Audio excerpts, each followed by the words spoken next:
Hi, welcome back to Talk Horror to Me, the only horror movie review podcast that doesn't mind getting their hands dirty. With that being said, before we bring on Carly and Brooke, Ashley's still off this week, let's say what we're looking at tonight. Tonight we review Frailty, the 2001 Southern Gothic psychological thriller film directed by and starring Bill Paxton. The film also co-stars Matthew McConaughey and Powers Boothe. In Frailty, a widowed blue-collar worker has a revelation that he must destroy those revealed to him as demons. He then begins the serial killings of gods and killer across Texas, but he also has two young sons, the younger of whom idolizes him and believes in the cause, while his older brother is revolted but cannot bring himself to stop his father. 20 years later, the elder son walks into a Texas FBI office and confesses what he knows. All right, welcome back, ladies. How are we doing today? Oh, wonderful. How are you? I'm doing great. I just enjoyed watching you watch the intro package. So. What's this about? Well, you do such a good job. What can we say? I do my best. So who picked this debacle? Me. Oh, Brooke. So Brooke, who are you picking to lead it off tonight for reviews? I want to know Carly's opinion. I've been waiting all week for this. Oh, man. I read the synopsis because I learned my lesson, but I still this movie was so good. The suspense was phenomenal. The actors were the little kids. They were just amazing. And the storyline, can I spoil or not spoil? I mean, it's like, I think like 20 years old. I think you're okay. God, is it really 20 years old? Because it holds up. Yeah, it does. It holds up. And, but to know that there are two twists in this story, and I didn't see either one of them coming. Mm-hmm. You know, the first one, can I spoil it? I mean, don't spoil it forever. Don't give everything away, because then nobody will go back and watch the movie. All right. Well, just be prepared, because you're going to be surprised. Yeah. Yeah. And I really enjoyed the dynamics. You can watch, if you look at the kids and their older counterparts. I was telling Chuck and Brooke that their facial shape is the same, so you could really tell who was who if you paid attention. I disagree with that completely, because I've watched this movie several times and I've never said, that kid's pumpkin face matches up with his adult counterpart. So I don't even know if I noticed. Watch it again. I will have to, just for that. Just for that. I mean, I'd even be like suspect of like, did they both have brown eyes? Or they both like have like even other things? Because again, the younger kid had blonde hair. Yeah. So like, that was kind of maybe and he had that really round face. But that being said, I will go next and say that after several viewings of this film over the years, because again, Bill Paxton is one of my favorites. McConaughey was in his series of like, I'm going to do a bunch of low budget or indie horror flicks, because he was in a Texas Chainsaw Massacre movie as well. With, I think, Sandra Bullock, if I'm not mistaken. So like to see him just chew up the scenes, just so subtle. And I love the back and forth. I love the time jumps between him, like confessing, to the FBI agent Powers Boothe, and then constantly making references to things that you're like, why is he so fixated on these things? Why did drive an ambulance to the field office? It's like all these things just kind of like you were taken for granted. But like they quickly disappear once he starts telling the story about his father and his brother, and the God coming into his father saying, I have to keep demons. That's the premise. Was and it had like an It quality to it.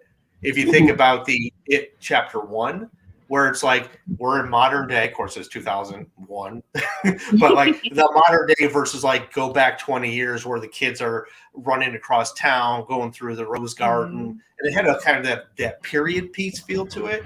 So it did kind of remind me of it a little bit, where the story is being told from both adult perspective and a child perspective. So I really dug that too. Brook? Yeah. I like the storyline. I love the storyline of how he, like you said, God spoke to him and told him that there were demons. And the demons, at first you don't get to see what their sin is, what they do, but at the end you do. That's what I like. Yes. I like that he wasn't lying. He was telling the truth. Like, there were evil people that he was killing. Which, I mean, it's bad that he was killing people, but it was. I will say though, I totally agree with you that like that like him touching the people with his bare hands and going into kind of this electrical convulsion and like, okay, is he like crazy? I thought he was faking it. Yeah, he's crazy. And then like I loved when he did kill a real person later on. He's like, look what you made me do, Fenn. You made me kill a real person. And it was just like this weird, like this burial side like crisis of faith about, look what you made me do, son. You made me kill a real person that wasn't a demon after he'd already killed like 3 of them or 4 of them. And I'm just like, kind of mind blowing in terms of everything that went down with this film. Right. And I'm used to the religious zealots, being portrayed as the bad people. I'm used to that in horror flicks. But that twist, hell yeah, I didn't see it coming. It was fantastic. Yeah. And if you watch it more than once, which I will, which you should, because it a lot of times, like, I can't believe the first time I watched it with like, it's like a lot of it didn't fall into place because you like gloss over a lot of things.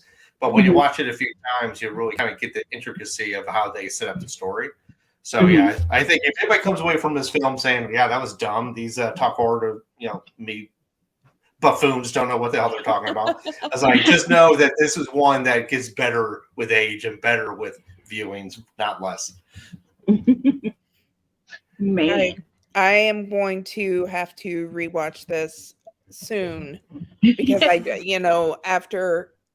after the twists at the end, I've got to go back. Yeah, I have to. Yeah, because it's again, as writers, we all know that there's such a thing as an unreliable narrator, and a lot of this film is predicated on us believing what we're being told from several perspectives. And as a result, we in our brains are trained to go down a certain narrative path, and then we find out we got juked the entire time. Yes. Let's just talk about how when he goes into rooms and when he first went into the police station, they couldn't see his face, like on the camera, how it was blurred off. Yeah. Like how God was protecting him from being seen. I like that part. Oh yeah, that's a end of film reveal, but yeah, or even though the other junior FBI agent was like, yeah, I saw him, I shook his hand, I don't remember what he looks like. I was like, it's just a blank. So the video footage being all fuzzy, there's a lot of cool things that really just lend it to just kind of going above and beyond everything. And even when they went to go get the big guy, when he was coming out of the store, it was broad daylight. And he was like, "Oh, we're protected by God." Yeah, and he just hit him in the head in broad daylight from everybody. Well, let's talk about it. What's our favorites then, since you're bringing it up? So let's talk about it. What are we talking about? Favorite kills, favorite moments. What do you got for me? So we'll start with you, Brooke. If you want, are you going to go with the guy coming out the store? No. Okay. My favorite kill is at the end when he kills the agent. Because the whole time he's talking to the agent, and you would think that the agent is innocent and he's going to give him up and stuff. But the whole time, the agent is also a demon. What? And that was my favorite part. That was my favorite part too. What about you, Carly? Yeah, Carly. What about you? The most satisfying kill after seeing it at the end was that man that they got in broad daylight because he was a child killer. I'm telling you, once I saw the end, I was like, yeah, I know my favorite. I know my favorite. Wow. And I'm very That's dark. Very dark. I don't know if I can stay on this show any longer with creeps like you. I mean, and you're for me, the saddest kill, because you guys are taking it on a different way, I can go about, the guy they met up where Fenton did his first ride along per se, and poor Adam had to stay in the van. It's like, I want to do something. No, stay here, keep a lookout. I would with that one when they go back to get the tire iron in the garage, but I really want to go with the brother's death. Like early on, for me, it really set up the entire tone of the rest of the film. Where, that's where it started, and all of a sudden, he steals the body in the ambulance and takes it back to the rose garden, and everything is around the rose garden. Everything is stemming, no pun intended, from the area of where everything's going down. So with that, the brother's death was really, for me, the most impactful thing to really kind of jumpstarts the narrative of why did Fenton go to the cops? Why did he sit and tell the story after 20 years? And I think even that was more really interesting of when you see the actual them as kids and what Fenton went through, and then you find out it's like, how could you keep silent for 20 years? Right. And I thought that was just the way they just kind of wove that together. So why did you wait so long? Why didn't you come? He's like, well, I was scared of my father.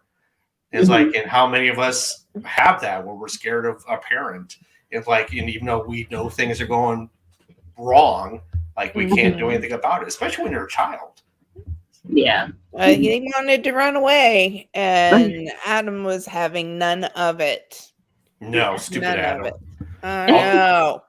Although digging that hole, that scene or that set of scenes of him, he's not going to pray, he's going to dig that hole. And I'm looking at me now going, how did that kid dig a 15 by 15 by 10 hole in 5 days? I'm like, I don't know how he did that in a week. I was very impressed by that young man. Yeah. God did it.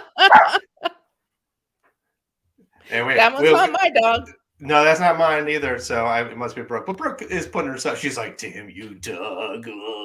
But Carly, let's talk about the kids. Yes. I mean, what did you think? We'll wait for Brooke. Brooke sounds like she's got a little more quiet on her end. But what did you guys think of the kids, or portrayals, how they were portrayed?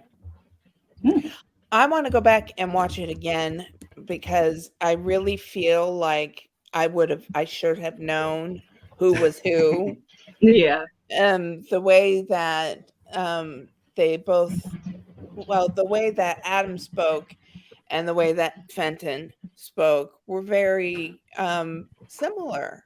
And the kids did such a good job. Yeah. Oh my gosh.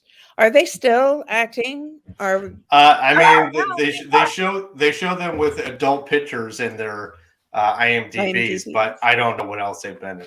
Brooke might know. Sounds like she had a plan on that. Yeah. Yeah, they do. I know the oldest one, the older brother, he played in a few movies that I've seen, but I can't name him right off the bat, but I've seen him in a few movies. Okay. And Fenton would be Matt O'Leary, and the young Adam is Jeremy Sumpter. Oh, I've heard of that name. I've heard. Are you sure you're not thinking of Fort Sumter? Pretty big in the Civil War, I think, if I remember right. I could have swore I knew that name. So.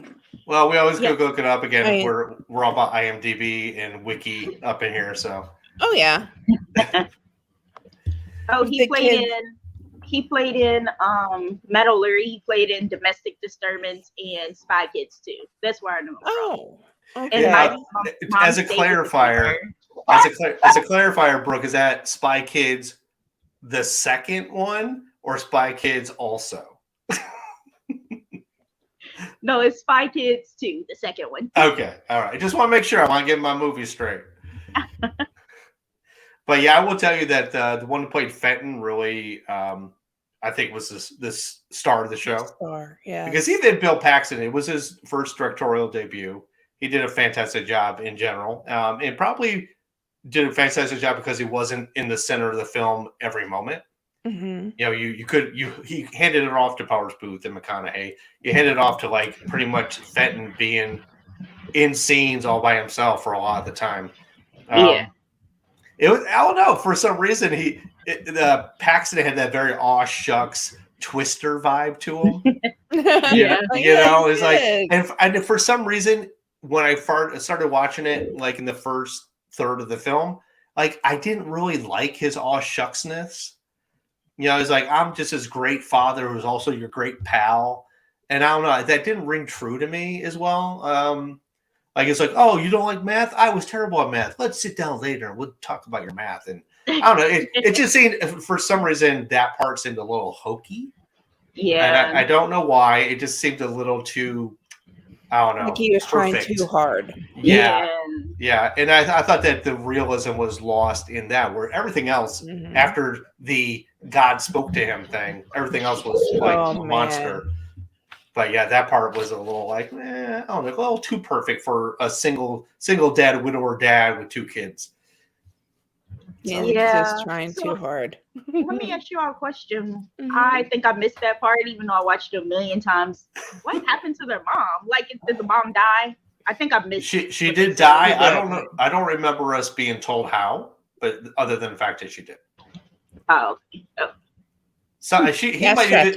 Oh, you know what it is? I think when he was speaking to the sheriff, he was talking about ever since their mother died. Oh, right. When he was trying to like kind of downplay Fenton's drama, so to speak. And Fenton, I mean, that it just drove him insane. Yeah. What happened to him being because he couldn't see it. The younger kid could. He seen it. Right. He was like, right. But I don't know. After a week of 10 days of being in a black hole with sips of water through a knot broken out in a wood pine, I mean, I can understand he'd be seeing a lot of things. I don't know if he was seeing God, but he was saying something. He was saying something. Man. But it drove him. I feel it drove him insane. I mean, that was what was alluded to later, that his father was told or shown that he should that his own son was on the list. Yeah. And he wouldn't do it. And which also shows a lot of character, quote unquote, about how Bill Paxton as a father couldn't bring himself to defy God, or to defy God in that way by saying, I can't take my own son's life. So it did what give did he do? What? His son. The only thing he didn't do, he didn't believe. Okay, never mind. But I thought like he only killed demons, like people that were evil. Well, if you paid attention, I'm just kidding. If you watch the end, towards the end of it, they're talking about how Abraham was tested and was going to kill his son. But when their dad, which is only named Dad, was tested to kill his son, he didn't, and in the end, he was killed. Yeah, that's fine. Yeah.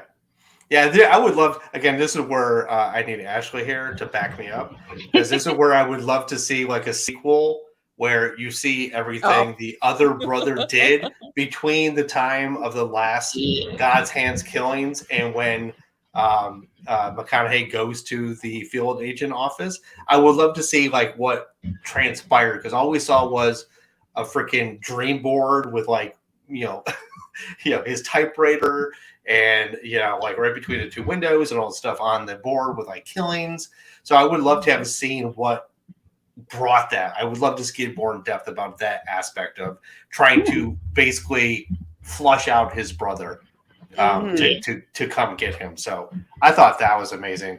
But because I'm talking about amazingness, we really should talk about how we're going to rate this thing, and that's super important to our premise every week. So, Brooke, you go last because it's your pick. So we're going to start with Carly. Carly, what is your pick and rating for this film? My rating is a solid 4.9. Ooh. Oh man, Otis the X.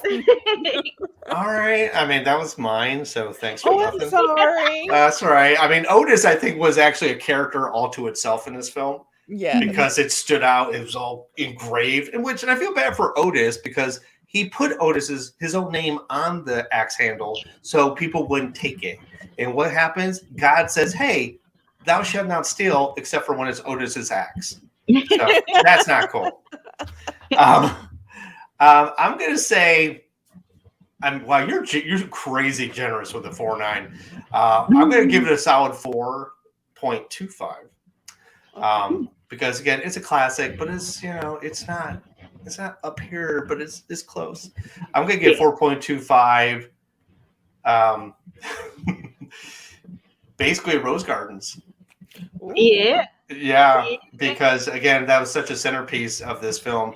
The reason why I did not give it higher is that there was some schlocky filmmaking in this. I know it was 2001, but come on, people have been making epic films for 100 years. So there's some things that Paxton could have done a little bit better. On review, I do detract and recant my statement of the poor or driving in the rain scenes with Powers, Boothe, and McConaughey. It did actually hold up a lot better than I remembered. So I will take points and give it points for that. But there's some other things that just like the Rose Garden was like a little too dark. It's like, it's all smoky and the ground fog. And I don't know, I think we missed a lot of detail that we could have seen otherwise when it came to that. So. And how many trees got to be around to disguise everything that's in that garden? Oh, I know, right? I mean, that garden was like fertilized up to its gills. So I'm surprised that but it did look very abandoned by the time we came back to it. And it seems like that the gardener's house, groundskeeper's house, is where they had bought. So it seems like it was in disuse. That garden was in disuse almost by the time they were talking about the story with the kids. So I think very quickly it fell into disuse. But if I could walk into a rose garden right off the main street, that is not where I'm very embodies. Either that or that thing must be 20 acres wide and long. But Brooke, it's your film. What do you give this? I'm assuming it's more than a 1. Yeah, of course. I give it a 5. 5 holes. 5 big digging holes, I guess. I don't know. I give it 5 of those. I thought maybe I thought you were gonna go with maybe like pipes, metal pipes, or the gloves, or 5. The angel came to Mainavision, not to you. Oh man! I was giving you some. 5 names on the list. 5 demon names on the list. That would have been fantastic. I did. Hey, speaking of which, I did love Adam's attempt to create his own demon list. Yeah. Just for the people who were picking on him at school. I thought that was fantastic.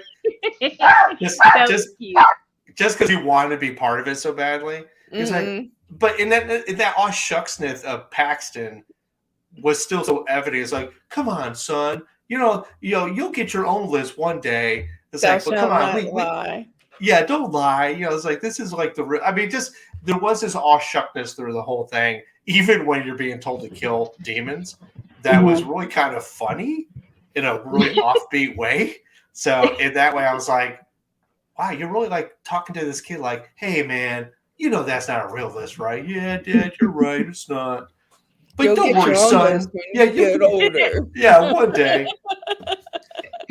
But let's just talk about how when, I guess it was God came down to him while he was working under the car, and he just came down to him. He's like, oh yeah, he's just so dumbstruck, just like. And I love when they did the pan out shot where all you see is the car, him underneath it, just staring up, just like completely prone on his little like wheel thing. I thought that was fantastic because he was just like, oh. That was good. It took out the 0.1 because that angel just did not look right. What? I'm sorry. What are angels supposed to look like, Carly? I don't know, but he had I mean, wings and armor, and he was golden, and he had a flaming sword. It took me out of it a little bit, so that's why I took off that 0.1. Okay. So would you have been happier to either have all those things be off camera, like when he gets a vision and like he just tells people he has a vision, or when they did that like ray of sunshine going into the barn, like that was a little more, natural looking and not so over the top? Would you have been happier with that portrayal of the God side of it? I don't know. It's hard for me to think of what I would have done, because I just would have written it and had somebody else come up with the whole visual, because I don't. Ask all graphic designers that have worked with me. Don't ask me the visual. I'm just going to write it. So when you do get your next book adapted, are you gonna want credits? Or are you gonna say no? I want final say on all things shot, or are you gonna be like, do whatever you want? Oh, I'm not going to tell them to do whatever they want. I'm going to tell them to follow the story. God damn it. Yeah, but what if they interpret it on screen differently than you intended? This is a problem us writers have when we are hoping for somebody to adapt our work into a major motion picture. I was told one time, and it was supposed to be a diss, not a compliment, that one of my books read like a TV show, and I was like, cool. I love that. That's how I see all my stuff. I always see my stuff as like a movie playing out in my head. But with that, especially with movies playing out in our head, we got to pick the next one. So what is the next one? So let's go to Ashley. Ashley, what's our film? Oh, Ashley? Hello? Hello, Ashley? This just in. Ashley hasn't been here for 2 weeks. My bad. I'm sorry. I'm just getting this from our producers. But I'm also being told by our producers that she has picked In the Tall Grass. It is currently on Netflix. It is a Stephen King and his son, Joe Hill, collab. I've seen this film already. I just watched it 2 days ago again. I did too. I loved it. I do love it. I'm excited to talk about it next time. And Carly's like, oh. So, Carly, have you seen In the Tall Grass yet? No, I haven't. I'm looking forward to this Okay. one. All right. Just like Frailty, you will need to pay attention just a little bit, because it does have some time slipping in it, and things that happened before, but you don't see it until later. A lot of the same things Frailty was doing, this is doing too. Yeah. And for the audience, I liked that. I like that. So you gotta let the audience know. Pay attention when you watch movies. Don't go to the bathroom and keep it running, because you'll be like, "What? How did they get to what? I don't."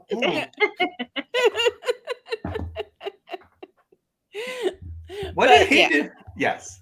No, I'm really glad you picked this one, Brooke. It was fun. I liked watching it. Thanks. I was like, I want to see if Carly likes it. Oh God, yes. That's all we do. All we do is we want to spoon Carly all the most wonderful horror nuggets we possibly can find for her. I want to scare her one day. I'm gonna pick a scary one out of my list. Well, you've been talking about Insidious. Yeah, I don't think that was scary either. Did I tell you, Brooke, that I watched that like a week ago? It's the first good, one. And I watched it like 10 to midnight, and I went to bed, and I got really like kind of freaked out, like going up the stairs and around corners into shadows. It is not a scary movie. I will give you that. It's not like jump scare. It's just kind of creepy. It's got a creepy vibe to it. And for whatever reason, that creepy vibe just enveloped me when I turned that TV off. So, yeah. Man. Ooh. Which just means I need to watch all the other ones too. Right. Sounds like me with The Exorcist when I had to sleep with the lights on. Yes. Oh. It depends on what version you watch, everybody. You got to watch the version you've never seen before. That's the most exorcisty of the Exorcist ones. So, but with that said, we are coming to a close, my dear hearts. Love to you both. We hope to see Ashley back next week, because this is her pick, so she better come back. Yeah. Otherwise, we're just going to put a little stick figure up and say, "Hey, my name's Ashley." So we'll see how it goes. But with that, ladies, I will put you backstage. Have a lovely evening. Bye. And with that, thank you for coming. Thank you for joining us again on this Sunday. And as always, scare you later.